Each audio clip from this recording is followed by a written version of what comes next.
मेरे नबी पाक ने फरमाया 3 काम करो तुम्हें फायदा होगा। हजरत अब्दुर्रहमान इब्ने औफ फरमाते हैं मैंने इसका तजर्बा किया इस हदीस का, और आप फरमाया करते थे मुझे अल्लाह की इज्जत की कसम जो मेरे नबी ने कहा हक और साची का है, हक और सच का है। हुजूर सैयद आलम सल्लल्लाहु अलैहि वसल्लम ने फरमाया सदका देने से माल कम नहीं होता।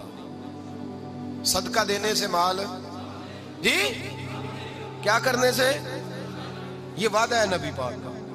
सदका देने से पैसे, अच्छा बताए ना जी मुझे 1000 में से 500 दे दिया तो बाकी कितने रह गए? तो हुजूर फरमा रहे हैं कम नहीं होते। 1000 दे दिया तो बाकी कितना बचा? नहीं भाई, मेरे महबूब फरमाते हैं तो अल्लाह के रास्ते में एक दे वो तुझे 700 गुना करके वापस अता फरमाएगा। नबी पाक ने फरमाया सदका देने से माल कम नहीं होता, और फरमाया माजरत करने से इज्जत में कमी नहीं आती। माजरत करने से इज्जत में कमी, अल्लाह अकबर, माजरत करने से इज्जत में कमी। और हद कर दी मेरे हबीब ने, फरमाया तू रब की रिजा के लिए आजिज़ी कर, तेरे नबी का वादा है अल्लाह तुझे इज्जत अता फरमा देगा।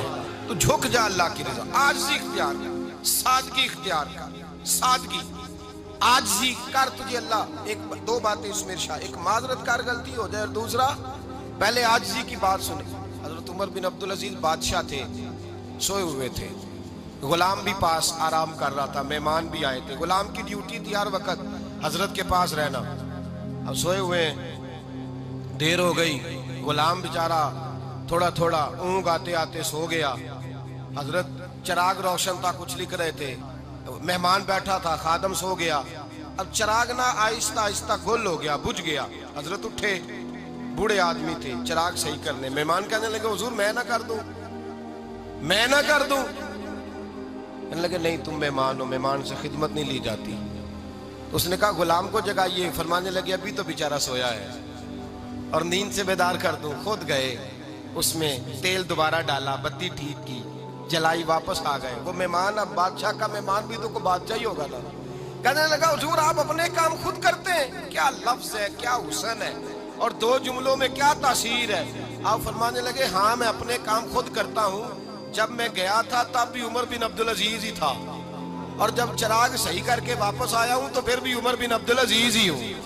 मेरे अंदर कोई तब्दीली आई, मैं वही हूँ जो गया था। हजरत सैयदना फारूक आजम रज़ी अल्लाह ताला अन्हु फरमाते मैं बैठा था, और अभी 3 दिन हुए थे नबी पाक सल्लल्लाहु अलैहि वसल्लम के विसाल ज़ाहिर को। मैं बैठा हुआ था, 2-3 बच्चियां आ गई, और हजरत अबू बकर सिद्दीक रज़ी अल्लाह ताला अन्हु के सामने आके बैठ के रोने लगी। जनाब सिद्दीक अकबर रज़ी अल्लाह ताला अन्हु का बच्चियों रोती क्यों हो? तो कहने लगे आप खलीफा बन गए हैं। जब से हमारे अब्बा का इंतकाल हुआ था, हमारा जरिया मुआश ये था कि हमने बकरियां रखी हुई थी। आप रोज आते थे, बकरियों का दूध धोते थे, हम पी भी लेती थी, बेच के गुजारा भी कर लेती।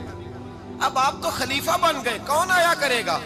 तो हजरत अबू बकर सिद्दीक फरमाने लगे तुम्हें पता है जो खलीफा होता है वो तो खादम होता है कौम का, मैं आया करूंगा।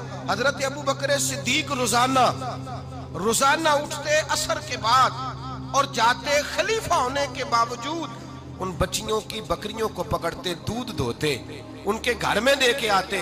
हजरत फारूक आजम जब भी देखते तो कहते अबू बकर तो पीछे आने वालों के लिए रास्ता बड़ा मुश्किल कर रहा है, बड़ा मुश्किल कर रहा है। जिगर राहे वफा में नक्श ऐसे छोड़ आया हूँ, मैं जिस मंजिल से गुजरा हूँ वो अब तक याद करती है।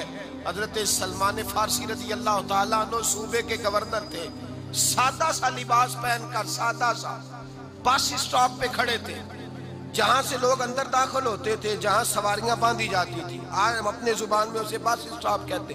बाहर खड़े थे, कोई मेहमान आ गया किसी का, उसने देखा सादे से कपड़े हैं, खस्ता सी हाली है, उसने समझा कोई कुल्ली है, शायद माजम को मुलाजम है। कहने लगा खादम इधर आओ, इधर आओ। आप करीब गए, कहने लगे मेरा सामान उठाओ। इमाम गजाली फरमाते जब तू इल्म पढ़ने बैठता है तो ये भी ख्याल करना तेरे अंदर तकब्बुर का बूटा ना लग जाए, आजिज़ी इख्तियार करना, आजिज़ी। सर पे रखा हुआ है सामान, हजरत सलमान फारसी ने, गवर्नर साहब ने, उस आदमी का, मेहमान का सर पे सामान रखा और जा रहे। सुनो और गौर करो, जब जा रहे थे जो आदमी भी मिलता, गवर्नर साहब हमें दे दे। मेहमान परेशान हो गए, कहने लगे हुजूर आप गवर्नर है? फरमाने लगे नहीं, ये तो मेरा दुनियादारी का नाम है जो इन लोगों ने रखा हुआ है, असल मेरा नाम वही है जो तूने लेके पुकारा है, असल नाम वही है। तूने कहा गुलाम इधर आ, आप फरमाने लगे पहले मैं एक यहूदी का गुलाम था, फिर रब ताला ने फजल किया तो मैं मोहम्मद अरबी का गुलाम हो गया, रसूलुल्लाह का गुलाम हो, और जब मैं नबी पाक का गुलाम हुआ हूं तो इस सारे सूबे का इमाम हो गया हूं, तो असल तो मैं गुलाम ही हुआ ना। दूसरा मेरे नबी पाक सल्लल्लाहु अलैहि वसल्लम ने, एक तो आजिज़ी से इज्जत मिलती है, तकब्बुर से इज्जत, वो जो बंदा झिझकता है ना तेरे नेड़े जाने से, तो कहता है मेरी बड़ी इज्जत करता है, वो इज्जत नहीं करता। शेर की इज्जत होती है कि खौफ होता है, बोले ना तो नहीं ना डर लगता देखो। शेर का क्या होता है? खौफ, इसकी इज्जत नहीं होती। तो दरिंदा है, दरिंदों की भी कभी इज्जत होती है। तो जो आदमी डंडे के जोर पर लटका के डंडा और वो लोगों से इज्जत करा रहा, तो भाई ये तेरी इज्जत नहीं है, तेरा खौफ है।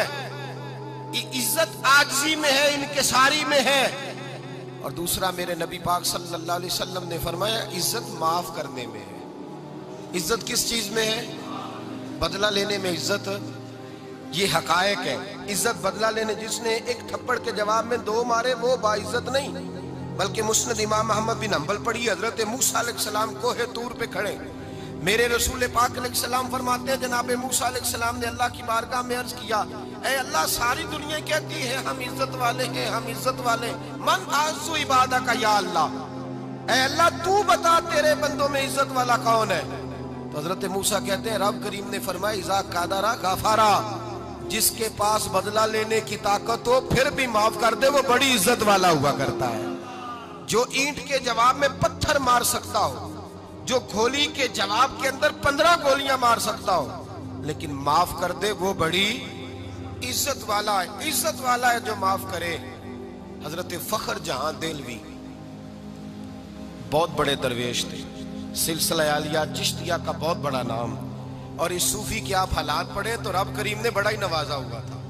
दिल्ली की जामे मस्जिद के खतीब, और इनकी करामत ये थी कि जो आदमी आके सामने खड़ा होता था ना, उसे बताना नहीं पड़ता था कि मेरे दिल में क्या है, बताना नहीं पड़ता था। सामने आके खड़ा होता था तो हजरत हाथ उठाते थे, कहते थे अल्लाह ये बे औलाद है, इसे औलाद अता कर दे। दूसरा आके खड़ा हुआ, खुशी नहीं हो रही आपको? दूसरा आदमी खड़ा हुआ, दूसरा आदमी उसने आके कहा दुआ के लिए सामने खड़ा हुआ, तो हजरत कहने लगे ऐ अल्लाह बीमार है। वो कहता मेरे दिल में बात थी, मुझे बतानी नहीं पड़ी। इत्तकू फिरासतिल मोमिन फइन्नहु यंजुरु बिनूरिल्लाह, नबी पाक ने फरमाया मोमिन की फिरासत कल्बी से डरा करो, वो तो अल्लाह के नूर से देखता है।